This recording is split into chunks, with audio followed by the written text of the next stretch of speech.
What is going on, guys? Welcome back to Eat, Train, Prosper. This is episode 199, and we are talking transitioning from the bulk to a cut. So this comes from an Instagram question that I thought would be a great idea to extrapolate into its own episode, because I'll get to how we frame how the question was framed to me. And the real reason I like this is he's really just has a pretty big misunderstanding of how the whole process works.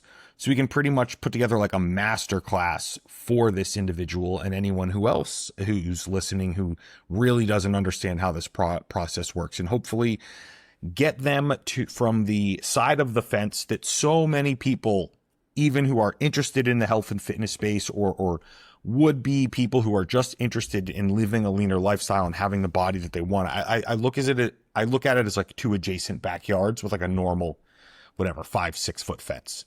There's like those of us who have been fortunate enough to like make it to the other side of that fence. And let me tell you, the grass is definitely greener over there. And then there's the people who are still like, they just haven't been given the right information, or they maybe don't believe it. And like, I was there for years, and it's frustrating because you try these things.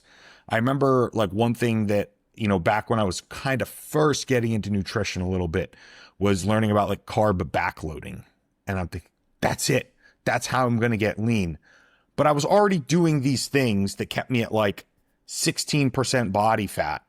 Adding pizza and ice cream to the end of the night is not going to make you leaner. It will only exacerbate the issues that are already in place. So, like I said, we could put together a pretty good class in this episode of exactly what it takes, exactly what to do, and hopefully help this listener out and some of you guys as well. So, as always, before we dive into the episode, Brian, what's going on? Yeah, excited to talk about this. This was a great episode topic, and I think that it is multifactorial with a lot of layers and some kind of different paths we can take as we meander through the discussion. So looking forward to that. As far as updates, super quick for me. Spent the weekend in Breckenridge with the family for Labor Day. That was great. We've had like sweeping fall through the whole country, essentially, except for a small sect of, I think, the upper Northwest. But basically the rest of the country had a cold week. So we went up to Breck, and it was in the mid 50s, which was wild for the end of August. And it got down to like the mid 30s in the morning when I would wake up, which was just so wild to go from summer in Boulder to 2 hours away, basically being like the middle of fall. So it was a good experience overall. Kids had a great time. We did some activities and stuff like that. And then the only other update I really have is after a bunch of back and forth, I had this idea that I ran by Lori, my partner at Paragon here. Check out the hoodie. And I had this idea for our 3-day physique program, which has for the longest time been programmed as lower body on Monday, upper body on Wednesday, and full body on Friday. But as I've kind of discussed with you guys over the last few episodes, I've had such success with my training recently doing an upper lower where I go 3 days a week, kind of like upper on Monday, lower on Wednesday, upper on Friday, and then flop it the next week where it's lower on Monday, upper on Wednesday, lower on Friday. And I had a big talk with Lori. I made an argument for kind of why I think that this might be a more effective way of programming the 3D physique program going forward. And I think that this is going to be the change that we're going to implement here starting September 22nd.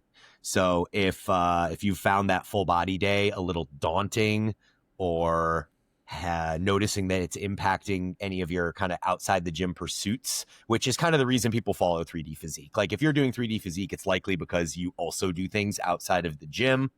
And therefore we've just found that this kind of upper lower alternating sequence is just going to be a better route forward to allow you to kind of do the things outside of the gym that you want to do without being burdened by that full body day at the end of the week. So I think this change is going to be super positive. And for anyone that's freaking out, being like, I love the full body day, you can totally just follow 4-day physique, which is upper, lower, and then just kind of combine those last 2 workouts of the week into one workout, taking the most important movements. And now you basically have the same 3D structure that we were using before. So anyway, this is how I've been training. This is how I've been training a lot of my clients recently as well. Those that are trying to incorporate more cardio and kind of focus on the health and longevity piece. And so if you're one of those people, I think this new format of 3D physique could be super, super solid for you. Yeah, I love the reasoning you explained because I think it perfectly captures it, right? The people who are probably going to do the 3D physique, it's because they are maybe into like hiking a lot or some other sort of activity that demands a lot of time in recovery capacity. And then with the every other week, over as long, I guess, as it's technically not an oddly numbered week, the volume eventually distributes itself perfectly anyway. Yeah, yeah. And I think that one of the pushbacks we get from people sometimes is, well, I'm only training the whatever body area is trained on Wednesday only gets trained once that week. And I'm like, yeah, sure. In the calendar week, it gets trained once. But if it's being trained on Wednesday, then it's being trained again on Monday and then again on Friday, and then again on Wednesday. So we're actually hitting each muscle group every 4 to 5 days, which I've kind of personally found to be the perfect cadence. Like maybe upper body could handle a little higher frequency, but for lower body, it seems like that every 4 to 5 days is right in the sweet spot. So I think that this is going to be a really great balance, as you said, between, lifting and other activities. So really excited about the change, but also really excited to hear about you being 5 days out and everything that you're going through at the moment. So enlighten us. Yeah, so 5 days out. It is Tuesday night as we are recording this. My show is Sunday night, so I will be on stage in, I guess, approximately whatever 5 times 24 is hours. I am feeling much better than last week, which is great. I have had, well, as Brian was speaking, I just went back through since on Thursday, right? So it's now Tuesday. So Thursday was my last like lower carb day, and that was at 350 carb. And that's when body weight was, I woke up to like a 212.1. Wow. And Jackson's like, okay, like, and that was, my body belly ended on Monday. So I had like 3 days of like normal bowel movements, and I was 212. Like I'm a solid 5 pounds under my weight cap. Jackson's like, okay, we're going to put in some refeeds and in those sorts of things. Actually, that did happen. I had 2 600-gram carb days in the middle of last week. Body weight went up marginally to like a 214.7 after the second 650-gram carb day. We did a 350 on Thursday. Body weight dropped right back down. And then since Friday, so I've had Friday, Saturday, Sunday, Monday. It's now Tuesday, 5 days in a row of carbs between 400 grams and 550 grams per day. I'm not just picking a random number. I wake up, I send a check-in, I send photos and stuff. And Jackson's like, this is what we're doing here today. So it's pretty much, if my weight like climbs a little bit, we'll go with like a 400 or something like that. And then like yesterday, I had a really good night of sleep finally. And I woke up at like a 212.5 or something like that. And he was like, okay, 550 gram, carb. But the really interesting thing there is today, Tuesday, was my first training session where I was actually able to get like a pump again, which is wild. So it took me, 5 days of carbs between 400 and 550. And Tuesday, Wednesday of last week, I had a 600 and a 650 day to like actually climb out of that hole, which is wild. Yeah. So training performance was like, it's not great.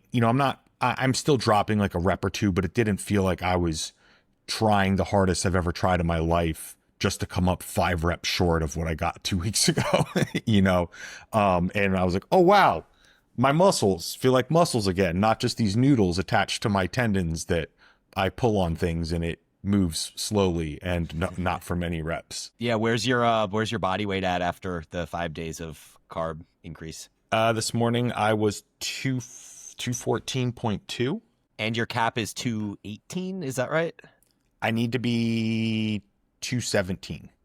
Okay. Yeah, cool. It was 214.2. So I'm You're effectively right like 3 pounds under my cap. We're filling out again, which is nice. Obviously it is a little bit tricky. I'll have like a depletion workout on Friday, fasted to really get like pretty sensitive. We'll have to have a pretty moderate day Friday. Carbs probably will not be very, very high. It's a challenging setup because weigh-ins are effectively 24 hours before show. and it is kind of and my weigh-in's at 5 p.m. at night. That's if it's on schedule, right? In my experience, this is only my third show, so I do not have a ton of experience. Everything's massively behind schedule, like way, way, way behind schedule. So realistically, like I'm thinking maybe 6:30 I have my weigh-in, you know? So I'll probably have to be like a little bit dehydrated and stuff there, but then it plays an interesting wrinkle because we have 24 hours plus all the sleeping time to get me in as much carbohydrate as my body can really hold, which from the Taiwan show was 1,000 grams of carbs that final day. Yeah. And that worked for you. It worked really well, you know, so we're going to see what happens. It's going to be interesting, certainly. And it kind of, you know, when you're kind of on the outside looking in with a lot of bodybuilding stuff, and like someone comes on stage and like their look is off, and you can tell that they're either like watery or they're not really full, and you think like, what the fuck were they doing? Like, why didn't they do the job right? And you don't realize that sometimes there's like constraints that are not overly conducive, like a weigh-in or the show's super late, or like we're weighing in at 6 p.m. So like most people know their weights at 5 a.m., 6 a.m. fasted. And now you have to like change your fluid intake throughout the day to like manage that and stuff. So it is kind of silly, I would say, for a weigh-in to be so late, but who knows for what reasons. I'm not in charge. I'm just an athlete showing up in board shorts. So I'm just going to do what I'm told from everyone and try my very best. Yeah, it just adds a wrinkle and a piece of strategy that now you need to account for. So either you have a good coach and a good strategy to deal with the late weigh-in and then the next 24 hours, or you don't, and then that'll show in your look. So it's cool. Yep, definitely. And that's about it. I'm very excited, ready to go. I'm excited to travel to Hong Kong, see some friends and stuff like that. I'm ready. Cool. So we had briefly discussed the schedule for the show here. Was it going to be that we take next week off and then the following week we record it, but we don't release it? I think we were recording this. We will not release it this week. We will release it next week. Because but once we're not I travel, recording next week. Yeah, because I'll be in Hong Kong still next week. Perfect. Okay, cool. Just planning ahead so everyone will know that this episode we're recording right now won't be released actually until like, a week after your show's already out. After the show. Yeah. Yeah. Okay, sweet. Well, let's jump into to moving from the bulk to the cut, because I know that's something you did, just not so long ago as you transitioned from bulking to preparing for contest prep. So lead us off, brother. Tell us what's going on. Yep. So I'm going to read the question in its entirety here. So the question is how to transition from a bulk to a cut. That's part one. And how to get that really lean look. Right. And it was the second part of the question where I was like, okay, this guy is like searching for some pieces of the puzzle, thinking that there's like tricks and stuff, which I mean, there are, but the tricks come in once you're already super, super lean and have been super consistent for like 8 to 20 weeks. And you've had a significant reduction in total body mass of, at the absolute bare minimum, maybe like 8%, but probably somewhere like 8 to 12% of reduction in total body mass to get the fat off. Okay. Yeah.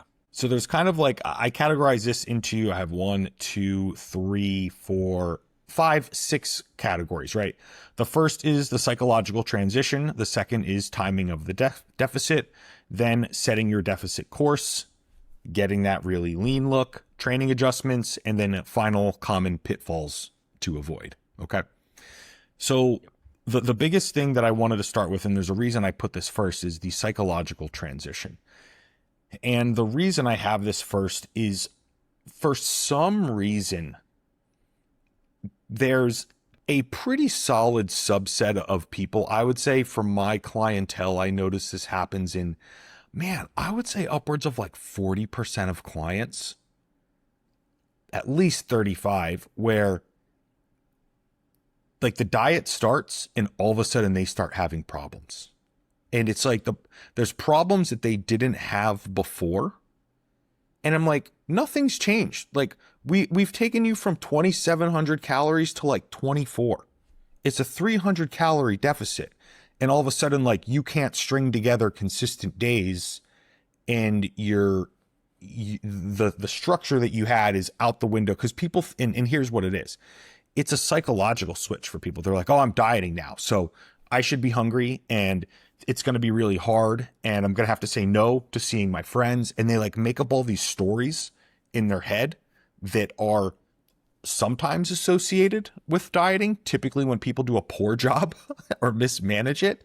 And then they start to like inject in self-sabotage, right? So that's first and foremost. Or they change a bunch of things. Yeah. So quick question. You use the 2,700 to 2,400 example. And so I just want to just clarify for the listeners, because that seems like a low calorie number to be at the end of a bulk with. Was there a reason you chose those numbers, or? No, like, let's say it was a female or something like that. Okay. Right. Yeah. It was probably not the best contextual thing, but what I mean is it's not a massive reduction in calories to where these personality or habit-based changes could be attributed to actual physiologic differences. Yeah. So you're more making the point that the calories are only decreasing 10% and less about where we were starting with the calories. Yes. So that was pretty much why. And that the reason why I'm talking about it in the psychological transition part of it. Yep. Okay. So there's the bulking brain, right, versus the cutting brain, right? And then one of the things here is like understanding that there is a physical side of hunger, which is actual, that like stabbing hunger sensation in the pit of your stomach, or, you know, deep inside where your organs are. And then there's like psychological or emotional hunger, right? I think your emotional past and stuff, and maybe if you are an emotional eater or ever were, that could be a little bit more tied to emotions in certain people. But for people like you and I, like Brian, I don't think you could probably say you ever have emotionally driven hunger. It's probably more like psychological, right? If you start saving restaurants that you're going to eat at, you know, after your diet, or you're watching these Instagram reels of people making these protein pudding things, like, you're going to start desiring these things. And that's a pure psychological driven hunger. So I would say I experienced that towards the end of a diet a little bit, but not in that like initial transition period where you're already kind of foreshadowing what might be to come. Exactly. And what I want to kind of get at is start safeguarding some of your psychological potential triggers and stuff in the beginning. Right. So that was like one part because there are like some hunger is typically positively correlated with we are seeing results. Now it depends. In week 1, your hunger is really just going to be because you were eating at such a large intake, and we drop it now, let's call it 20, 25%, that you're going to have like that initial response. But then after like 7 days, that your body knows, okay, we're not getting that much food anymore, and it re-regulates. The first and most important thing that I would say is food selection. Clean up your diet while calories are high first, then transition, right? So get used to putting in like your nutrient dense whole foods while the calories are still higher. They might not be like peak bulk, and you may need to adjust some things. Like, for example, when my prep started in week 1, all we did was pull out my like unnecessary, super calorically dense things on top. Like, we pulled out all of my honey. We pulled out, like, at the end of the day, I had like a really high amount of dark chocolate, and that got like cut down to like 30 grams from like 50 grams or something like that. We pulled all these like calorie on top dense foods, right? And that was enough to pull like 400 calories or something like that off. And we went from like 4,300 to 3,800, and I was moving, right? You know, I still had but my other meals were rice, a little bit of veg, my chicken. I had my eggs and egg whites and spinach in the morning. I had my berries. I had my oats. I wasn't doing all this like peanut butter bulk in smoothies and all of these things. We were eating whole nutrient dense foods, and we just pulled the the really, really dense stuff off the top. So food selection should really, really come in first. Yes. Yeah. I think one example that might be helpful, and we've kind of talked about this on the pod before as we get into kind of some of these cutting discussions, but one of the examples I've used is that, if you're in peak bulk and you have a plate of food that, say, consists of some sort of ground beef, call it 90-10 or whatever, because you're bulking. You have like a piece of cheese on there. You maybe have like a bun or something. You have like a side of a veggie, and then you have a starch, like a potato or a rice or something like that. So now you have this full plate. You sort of have two starches because you have like the bun on the meat. You also have the starch on the side. So you have this big bulking plate. And then you could essentially just take one part of that meal that's probably the least calorically beneficial and just remove that. And that allows you to make said plate smaller and start moving towards some of those objectives that you're talking about. So you mentioned, honey or like these other things that you're taking away. In the case of the example of that plate, maybe you take the bun off the burger, or you take the cheese off the burger, leave half the bun, or you cut your starch portion into like half or 3/4 or something along those lines. So the actual composition of your meals doesn't change, just the amount of each thing that you're eating in the meal might change. Yep. In the beginning, you chop your low hanging fruit. It's like such a good way to put it, right? If you have 40 grams of cheese, maybe you go down to 20 or 15 grams of cheese, where you still get like your flavor and stuff, but you don't need the additional fats in that meal or something like that, or reduce the starch. Yeah. It's perfect. It's a perfect addition.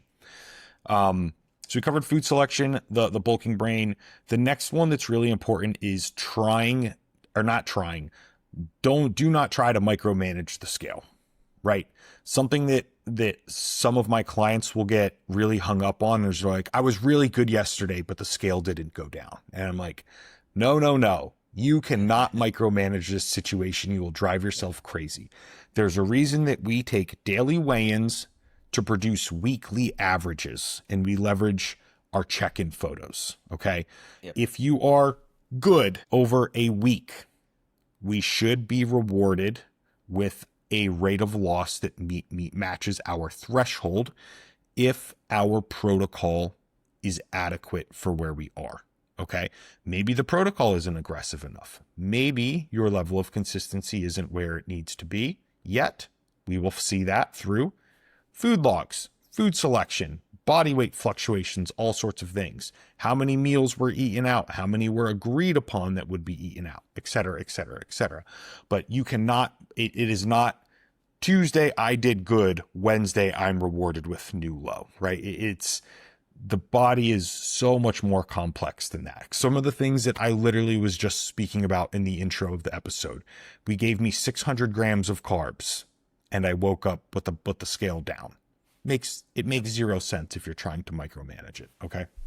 Yeah.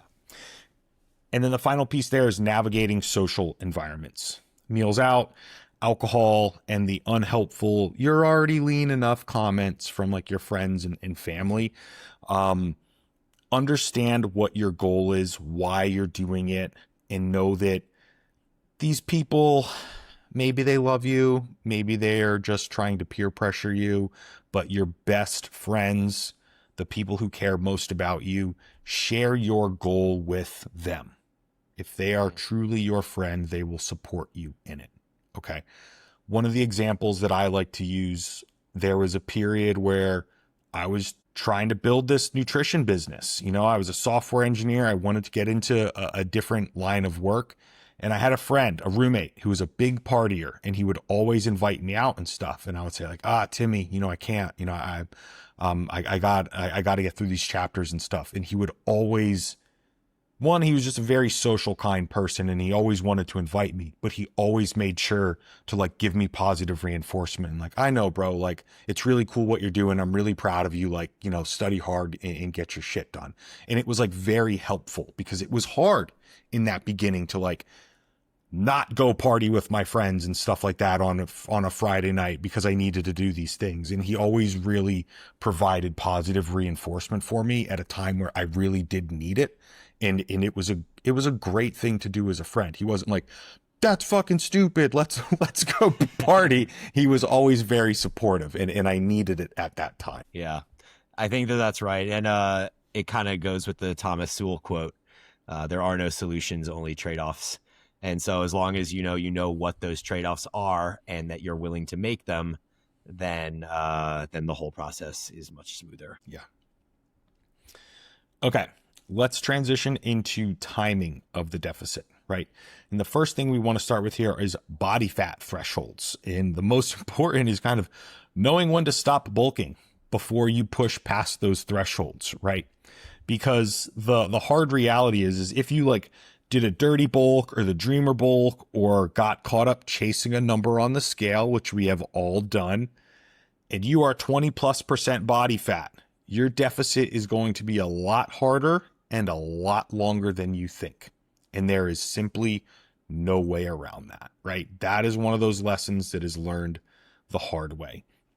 The first time that I hired a coach and actually committed to realizing I didn't know what the fuck I was doing and paid someone to take me through it, right? I had to lose 28 pounds to get to like a low 11% body fat. 28 pounds. I went from 224. I lost like 4 pounds on my own before I started. 224 to 196. And if you scroll back far enough on my Instagram, it's there. Or if you message me, I'll dig back and I'll send it to you. Right. And I didn't look like super overweight at that 224. I was just like your power builder lifter bro. Right. I didn't have a gut or anything like that. I didn't have like a 6-pack, but I was not fat by any stretch of the imagination. It's just if you distribute your body fat pretty evenly, there's a lot more there than you think. Okay. And it was, I forget, 18 weeks or something like that, 16 weeks of literally week in, week out, zero misses through the summer, through 4th of July, through vacations, through friends' weddings and stuff. I did it all. So you have to take that into consideration. Yeah, I think that one other thing to keep in mind is that the more muscle you have, the easier it is to hide excess body fat. As you kind of noted, it gets distributed across the body. But if you have more muscle, you can still look muscular underneath what is like actually a kind of high amount of body fat. And that was me to a T. Yeah. So seasonal contextual factors. A lot of people think like, hey, I want to be lean for summer, right? Or I want to be lean in summer or whatever the terminology is. And then they start their diet like the first week of June or in late May, where they have summer travels, summer events, these vacations planned and stuff like that. You have to give yourself enough time. So if your goal is, hey, I want to be lean for summer, let's say summer starts June 21st or whatever, something like that, you're going to want to backtrack from there. You're probably going to want to start dieting in March, right? Or X amount of weeks out from that. You know, I would say 8, if you're already in really good shape, 8 weeks is long enough, but you're already pretty much in shape. For your average person who doesn't have this information, 12 to 24, realistically, I would say. Yeah. In full transparency, 12 to 24 weeks. I think most of the clients that I work with that are in that boat of trying to get lean for summer, we do exactly like you said. We start, end of March, early April. And kind of like you alluded to, most of my clients, we stay about 10 pounds up from where they kind of want to end up. And so taking that 8-week approach is perfect. You can lose a pound a week, maybe 1.25, something like that. And then by the time that June rolls around, you're right in the mix of being around that lean kind of 10%ish, 12% body fat that you want to be at. Mm-hmm. But it also, with those clients, it typically takes knowing what that number is from like prior times they've been that lean or something like that. So yeah, For like sure. something with a different context. But my friend Brandon here, who we've had on the podcast, who's Brandon Kempter, works with a lot of only natural bodybuilders. He knows, he'll be like, well, what was your prior stage weight? And they're like, okay, it was X. And he's like, okay, we need to start prep at 15%, no more than 15% above that. So when you know what you were at that level already, it helps to reverse engineer the problem a little Yeah. bit. But if you're in that first timer, I mean, you just have to give yourself way more time than you think. There are two primary reasons. One, you're fatter than you think you are. I'm sorry. We all are. That's just the way it is. And two, are there people that can do it? Yeah. 16 weeks straight without fail, week over week, zero misses, producing 0.5 to 1% rate of loss per week. Yes. But I would say on average, from my experience, 1 out of 4 weeks is a non-progress week for people. Maybe 1 out of 5. So on a good spot, right, you have like an 80% hit rate over a month, right? In a not as good, you're at 75%, and you have to build that in. So it's just important to understand that. And then the final note in here is 0.5% to 1% rate of loss, total body mass rate of loss is your typical upper and lower bound thresholds. If you're aiming for that lower rate of loss, it's going to take you a lot longer, or you should already be much closer to the goal, right? To which I would even argue, if you are closer to the goal, still spend maybe the first 3 weeks at that like 1% rate of loss while motivation's higher. It's easier because you're fresher, and then you can settle in as fatigue accumulates and stuff like that. If you're fatter, the argument is we start more aggressively because that more body fat that you have mitigates against the rate of that fatigue, accumulation, literally why it's there. But then also we need more things like a higher amount of buy-in and motivation and momentum. And it really helps facilitate that in the beginning. Yeah, I think that's Anything right. else? I like that. Yeah, I was just gonna say I like that 0.5% to 1%. And I also like the idea of going a little bit harder in the beginning. I think that it does increase motivation, and it's just easy. Like we've talked about, in the first week or two of transitioning from a bulk to a cut, you're gonna lose in many cases like 3 to 5 pounds simply by just losing water weight and transitioning to a lower food volume. And so seeing the scale reflect that initially can be really motivating. Yeah. And it's better to be more aggressive early when we have zero fatigue accumulated, as opposed to being like, fuck, our timeline's getting really short. We need to be ready by this date. We're behind schedule. We try and speed it up, right, where fatigue's already been accumulated and that sort of thing. And then that's where people kind of like reach burnout and, have fuck it days and those sorts of things. So, cool. Now let's set your deficit course, right? I like when I have a client who is starting from that we have their kind of build calories of where we pushed up to. I like to start with like a 20 to 25% reduction from our peak build, right? So not from like an estimated maintenance or something like that, because while those things are helpful, they are under these contexts that we are estimating what is required for a individual. Whereas if you know what you're already slightly growing on, or maybe topping out, or you've stalled your build on, you already know what that requirement is, or very close to it. So it's a much better practical assessment as opposed to plugging some things into a calculator. Like, hey, I've been putting on whatever 0.2 pounds 0.1 pounds per week at 4,000 calories now. Okay, well, that's a better assessment of, hey, that's maybe pull 100 off calories and then say drop 20% from there. It's a much better starting place because you know what's already been working for you. Protein stays high. Unless you're a super, super, super high activity individual, most contexts, people are going to just do better with higher protein. And then you have two primary levers left: fats and carbohydrate. Keep one moderate and use the other as your primary nutritional fat loss driver. There are situations where one will be better as a primary than the other, but I don't want to really bloat this episode with factors that are I don't want to get too deep into the weeds, right? Yeah.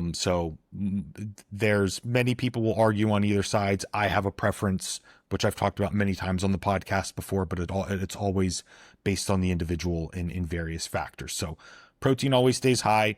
There is never any good reason to diet protein down at the expense of carbohydrate or fat. Mm-hmm. Now, if your protein is insanely high, let's say you're 200 pounds and you're eating like 350 grams of protein, like, yeah, you have bad information sources. But if we're at body weight in grams or up to like 1.2 of that, somewhere in that threshold, like there's no reason protein needs to go any higher. Mm-hmm. So don't do anything crazy in that realm. Yeah, I actually feel like sometimes, or usually, when transitioning from bulk to cut, the protein actually goes up. And so the approach I usually take is, assuming that because you're in a bulk and you're in a caloric surplus and you have all that kind of carbohydrate insulin running through your system, that it's kind of protective against any sort of catabolism that might be occurring. And thus I usually use like a 0.7 or 0.8 grams of protein per pound of body weight in a surplus.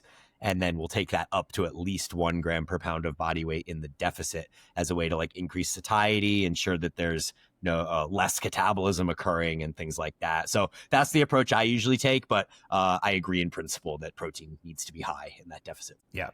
That's a very good point that I kind of glossed over. In a peak bulk, your protein doesn't need to be that high because it's opportunity cost on digestive capacity and what is the limiting factor in facilitating the rest of the growth. Simple as that, right? Yep. And then finally, with setting your deficit course, let time and consistency be your prevailing guide.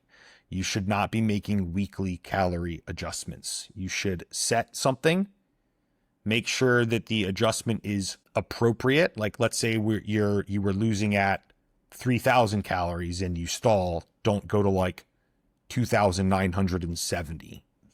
That's a rounding error. Okay. Yeah. You need to make an adjustment that's at least appropriate enough to let time and consistency do the work for you, and take a hard look at what consistency you're actually defining it as, which is very, very, very important. Cool. Getting that really lean look, right? So the lean look is a combination of having actual muscle, which is a big part of it, but that's why you ran the bulk, right? And that combined with lower body fat than you realize. And that is the true kicker. Let's say you started at your male, 5'8", something like that. Your bulk is up to like 185 pounds, right? That's like a pretty intermediate plus average, size person thing. You're at 185. You're not going to diet to 175 and have that lean look. I'm sorry. You're not, right? Let me run some quick math on my phone here Brian, you can probably do it. You're great with mental math. Yeah. If we wanted to pull like 10% total body mass off of 185, what is that? Like 18.5 pounds. So you'd be 166.5. Yeah. So like you're going to warm up around there, right? Of where maybe your ending diet, 10% to maybe like a 12.5. So if we added another 2.5%, that would be like what, the low 160s? Yeah, exactly. I mean, low to mid 160s. Yeah. Yeah. It's lean. It's very lean. It's very lean. It's probably realistic, right? It just depends like what you're trying to do with that leanness. Like, I think this gets into the difference between like losing the last 10 pounds to get to stage versus losing the last 10 pounds to get that like beach lean look. I'm not even talking about stage. I'm talking like a true 10, 11% body fat. Okay. Yeah. I mean, that's still hard. It's not as hard as going from 8% to 5%. But yeah, I mean, regardless, like getting to that 10 or 11 is exponentially harder than getting from 18 to 15 or from 15 to 12 or whatever. So it gets exponentially harder as you go, for sure.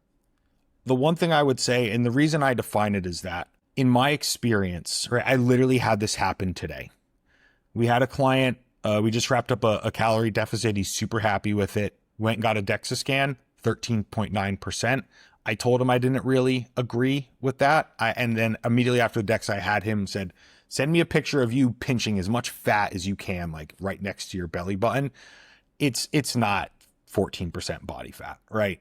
But I know, and I said I would have put him around like a 12, right?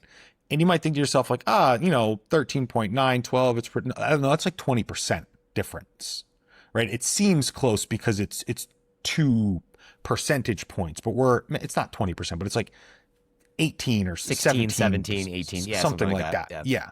It's a pretty significant. And he's just not pleased with it.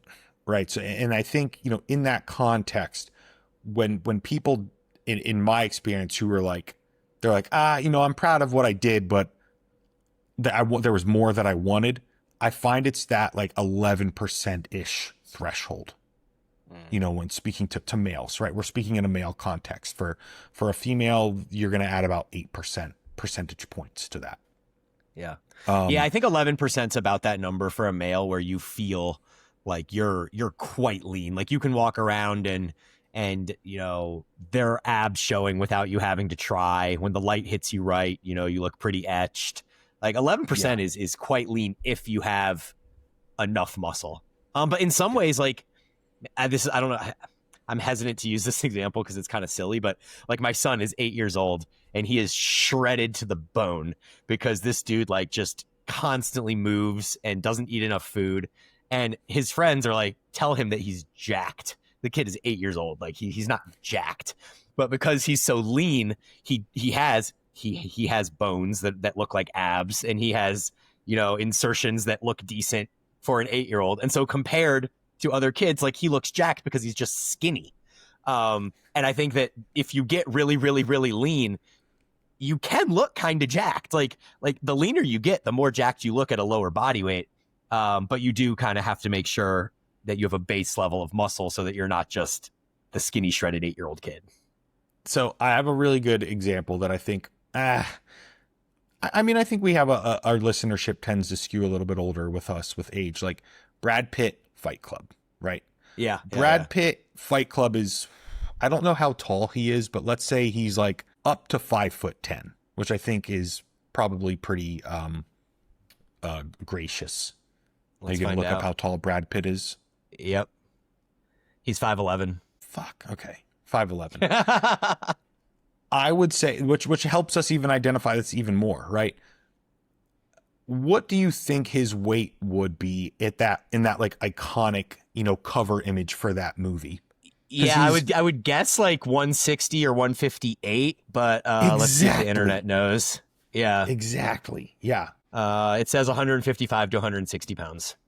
Okay. Right. Perfect. I'm so glad I thought of this example because it's like a perfect illustration. Like Brad Pitt, he looks amazing. I mean, everyone that photo inspired so many people, but at 5'11", right? That's how tall I am, right? If I were to get to 160 pounds, I'd look like a cancer patient, kind of, but he looks great there, but he's really lean. That's the thing. He's easily 10%, probably leaner, especially at that height. You know what I mean? So I think it depends on like how you conceptualize what that leanness is. It's a lot leaner than people think, and your body weight's going to need to be a lot lower than you realize, which means you're going to need to be more consistent over a longer period of time than you had originally planned for if you're committed to the outcome. It's a big roundabout way of getting to that. Okay. I love that we talked about that. I think that's really helpful for people. Now, there's a couple training adjustments that I think are also worth speaking about that we've touched on numerous times in the podcast before. You want to keep your training intensity high, right? Just because we've started dieting does not mean you're all of a sudden fragile. The fragile aspects are another thing that comes in way later than people realize. You have to get way lean for like the fat around your joints and stuff to start reducing to a noticeable point. You're probably not going to get there. You're not quite fragile yet. There is, however, a decent recommendation to have a slight volume reduction, especially for compound exercises where maybe you're programming 3 sets or more. And because you have to understand that you're not growing anymore, you're maintaining best you can, which I hate to break it to you, even with your best efforts, the highest training intensity, you will not maintain 100% of your muscle. You will catabolize some. The goal is to catabolize as least as possible, and training intensity helps mitigate that. Okay. But you need to be intelligent about it, so you just don't crush yourself. Right. Now your progression model shifts, right? You're chasing performance retention with probably some added reps slowly over time. Your load progression will become very, very, very slow, right? It can happen. And like I've done it even when I was a natural, but I'm talking over like a 16-week diet. Maybe my pull down, I started it at like, let's call it 100 pounds for 8. And I was able to go up like 2 pinholes by the end of the diet. And now I'm getting like 9, right? So over, let's call that 20 weeks or something like that, 5 months, however many sessions over that time, I was able to increment like 2 plate stacks for 1 extra rep. So what that looks like is, and let's say my rep range was like 8 to 12, right? So I was able to go from like 8 to 12, back down to 8 to 12, back down once, right? Over like 20 weeks. So like it can happen. It's just really, really slow. And you have to understand that. In short overload exercises, like a pull down, the progressions are going to be a little bit more favorable as opposed to like your more lengthened compounds, just by the nature of the strength. Mm-hmm. Oh my goodness, what's that called, Brian? Strength curve? Strength curve, or strength curve would be what the muscles are experiencing, or resistance profile, or rather strength curve would be resistance profile. This brings up an interesting question or situation in which you could have somebody using the same movements, like the routine doesn't change as far as exercise selection when you go from the bulk to the cut. And that's kind of, I think, what you're talking about, is you keep the same movements in, you're reducing some volume, maybe keeping intensity high, but like you're going to see a different response to the movements as far as your strength progressions go when you're keeping the same exercises versus if you were to exchange out a few movements when you go into the deficit. Then now you might actually expect to see some progress just simply by putting in a new movement and the kind of mechanical learning that comes along with having a new movement in there. So I think that just adds a little bit of a wrinkle that you need to think about. And I don't think there's necessarily a right or wrong way to do it. But what I do like about Aaron's approach of keeping the same movements is it gives you a tangible diagnostic of whether the diet is impacting you negatively and you are sacrificing strength, which may potentially lead to sacrificing muscle, versus the ambiguity that would come from kind of exchanging out some movements. And there could be value in that, of changing out movements, simply because some movements might be less conducive to being in a deficit than other movements. So it's all about the art of programming, but it's multifactorial and there's a lot of elements to consider there. Yeah, that's a really, really good point to bring up. Thank you, Brian. I think what is a very good balance is like pick some of your staples from your existing build program that you would like to use as relative strength or relative performance benchmarks. And then things that, let's face it, are going to have just much less inherent progression due to size. Like biceps, I would change, from a novelty standpoint when starting your deficit. Like any unilateral tricep stuff, I would probably change to new movements, those sorts of things, to give you some, because let's face it, like something like that, they're at the end of the session, unless you're programming like specific arm days or something like that. Fatigue in these other sort of, what's the word I want to use here? Like confounding factors will obfuscate those progressions just by, fatigue in those sorts of things. So pick a couple, benchmarks that I think you want to carry over, or movements that were still progressing really great at the end of your build that you're really enjoying performing. Keep them in. Other ones, swap out. And like Brian was saying, you can have a pretty good run of progressions because of the novelty, strength adaptations, neural adaptations, putting an old exercise back into a new program with you being stronger in those sorts of things. So a good blend of the both, I think, is probably what works best for most. As a practical example of the way that you handled it as you went from bulk to cut, two things. What if you remember what happened as far as in terms of your volume? Like, did you go from doing 3 sets of something to 2 sets of something? And did you keep all the same exercises or change out some exercises? Most things were already 2 sets. The only thing I would maybe do 3 sets were if like one chest press, I had like a rest pause set as a 3rd set. I mean, just on the flex leverage press, because it's just such a good chest machine, you know, and I wanted to hit like different rep ranges on it. The hard thing with mine, in full transparency, was like the gear changes. You get stronger just as doses come up or certain compounds come in, so it really does muddy things. It does. So I can't give like an honest answer there. Yeah. All right, cool. Well, I'll just use my example then. I think we covered the exercise changing aspect, which you said, you know, maybe you keep a few sturdy exercises that you want to use for diagnostics that are going to stay the same from the bulk into the cut. And then maybe you change out of certain movements. And then I kind of like that example of going from 3 sets to 2 sets. I think if you're doing 3 sets of a lot of different things, then dropping to 2 makes sense. It allows you to keep intensity a little higher. It's not a significant enough volume drop to believe that you're going to sacrifice any amount of muscle. And if you're doing 2 sets across the board, you probably don't need to change things a ton. It just depends how many exercises you have. But maybe a total reduction in volume of something like 20 to 30% across the board would be good. So if you were doing 2 sets of 3 exercises, maybe it's 2 sets of 2 exercises, or it's 1 set of 4 exercises or something like that. But something around that like 20 to 30% volume cut as a way to ensure intensity stays high is kind of the approach that I usually take. Yeah, I love that. The only kind of additional little tidbit, I'm pretty much 2 sets for everything. And then for stronger body parts, I've moved down to 1 set even.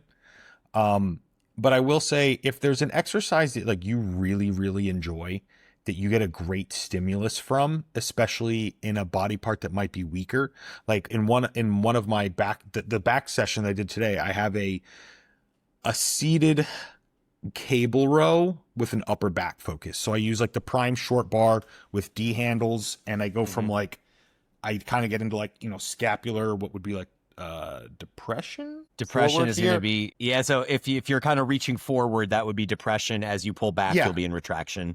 Okay, so like depression, and then I'm like coming up and like kind of shrugging too, and like squeezing everything back.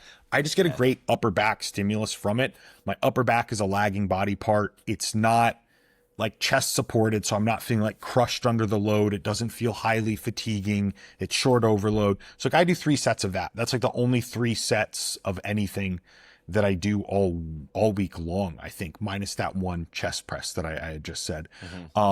But then I have another like heavier bent over row. I only do 1 set because it's just the core bracing and stuff is too much on me at this point, and I couldn't even replicate a second performance. If I get like 8 on set 1, which is like I'm okay with. If I do a second set, I'm probably going to go to 5, and that's too big of a performance detriment over a single set for me, and I just don't feel like it's necessary. Whereas with that upper back row, like, for example, I'll go like 15, 14, 13 reps. Yeah. That's a very acceptable drop over 3 sets. Still stimulative. So I keep in the 3. So I think it's situational a little bit too. Yeah.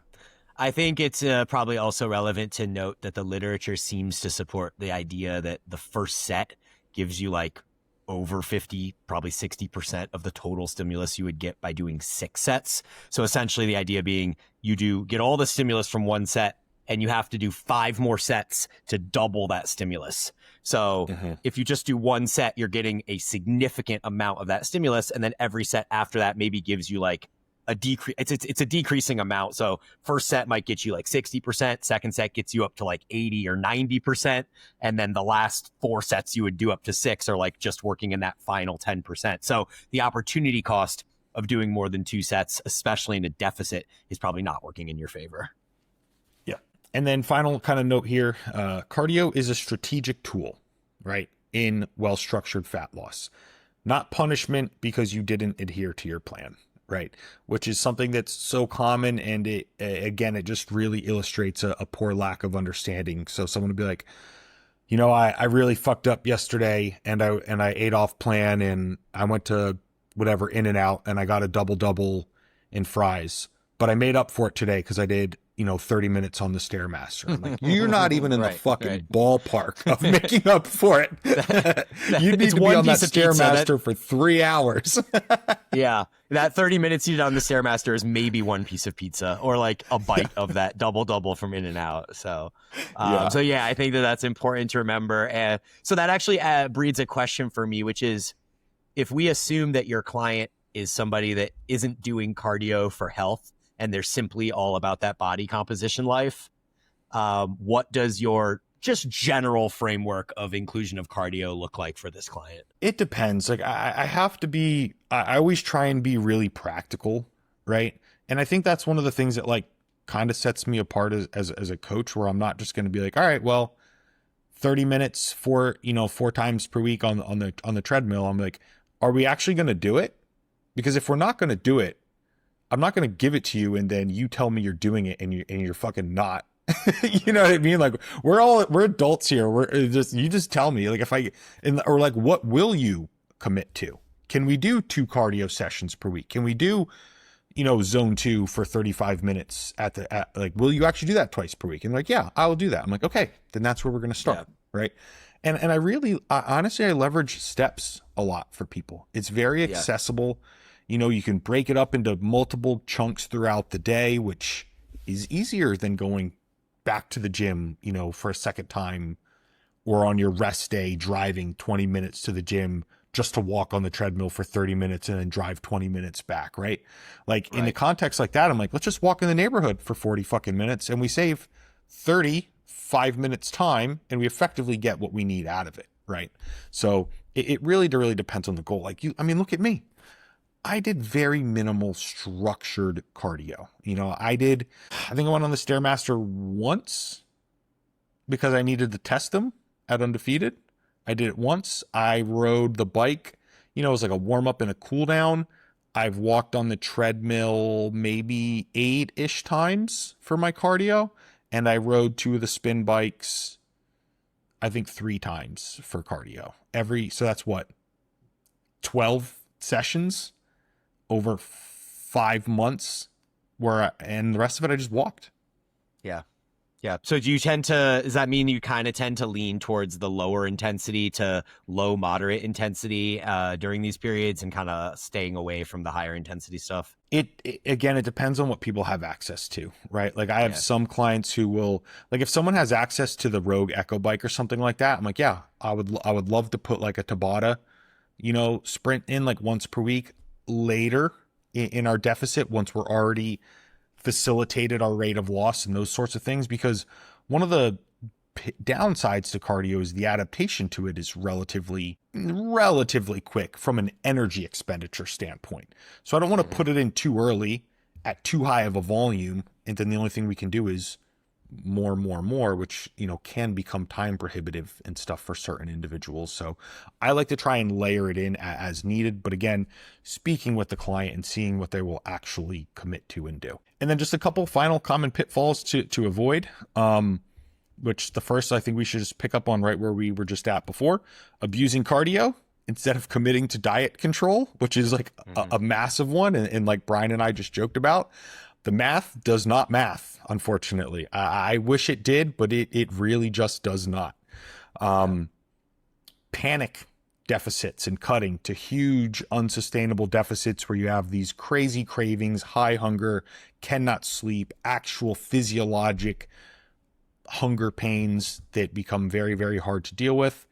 And then thirdly, which is also important, ignoring recovery and fatigue signals, and then initiating burnout / quitting, which is another one that people do because they're abusing cardio instead of committing to diet control, and they're cutting to these huge unsustainable deficits and just have a poor plan, unfortunately. Yeah. I'll just say my back in the past, before I started doing cardio for health, I wrote this really popular post on Instagram. It's one of my like top 5 most popular posts ever, about how I think the best way to approach a diet is simply to start at a relatively low step number and, slightly below your maintenance level calories. And then when you reach a stall point for a week or whatever it is, you can either cut 100 or 200 calories, or you can add 10 to 20 minutes of walking. And that what you generally will find is about 10 minutes of purposeful walking is about 100 calories. So you can kind of oscillate whether you want to cut calories or increase steps and kind of what works best with your lifestyle. But the most important part of that is that by keeping that cardio intensity so low, it doesn't actually spike appetite. And I was able to do a really good job of making sure I was sticking to my nutrition plan. Whereas what you guys hear all the time from me now, as I'm doing all of this higher intensity cardio and chasing all of these performance and health benefits associated with cardio, is you're hearing me being like, end of the night, I'm eating brownies and bagels and cookies and just chips and like pounding all these calories because I'm burning so much. My metabolism is so high and I'm just so hungry. Just didn't find the same with walking. And so that calculation of, hey, you can drop some calories, you can increase walking, or it can be a combo of both. It's just a really solid kind of directional path that you can take to ensure that you're kind of hitting your goals. That's a really good addition that I'm glad you brought up, because walking isn't really cardio, right? I mean, birds of a feather sort of thing, but it really kind of isn't, because the costs are not the same, right? Like through walking, we get low effort, low cost energy expenditure, right? It's typically also parasympathetic, which is positive, where when we're doing cardio, we cross typically, depending on the modality and that sort of thing, you cross a lactic threshold rate where we're no longer parasympathetic. We're moving into some level of sympathetic dominant state. And it increases hunger, whereas like walking typically doesn't. And you can double time things, right? Like there's another reason I really like that. Like I respond to clients. Like you can take a walk with your wife, visiting your parents or something like that. Like you can kill multiple birds with one stone. And it is like kind of multifactorial in its usage, where if you're just like on the incline treadmill, I mean, yeah, you can message clients and stuff like that, but you got to hold on or something bad's going to happen. Whereas with walking out in the neighborhood, like it's a little bit different. So yeah, it's a very, very good distinction to bring up. And I think a wonderful place for us to wrap.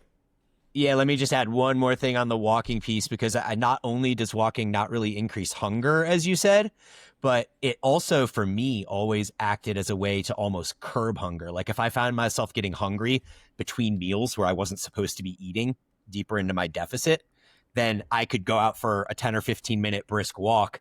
And not only would that distract me from my hunger, but oftentimes I would come back from that walk, and because of creating that metabolic activity and just kind of shifting away from the thoughts around the kitchen, I would come back from the walk and not actually be as hungry and be able to make it until my next meal. So I think that walking has, multiple benefits. Yeah, it's a really good point. All right, guys. So, I mean, I thought this was a pretty good, helpful episode. I think we covered things pretty comprehensively.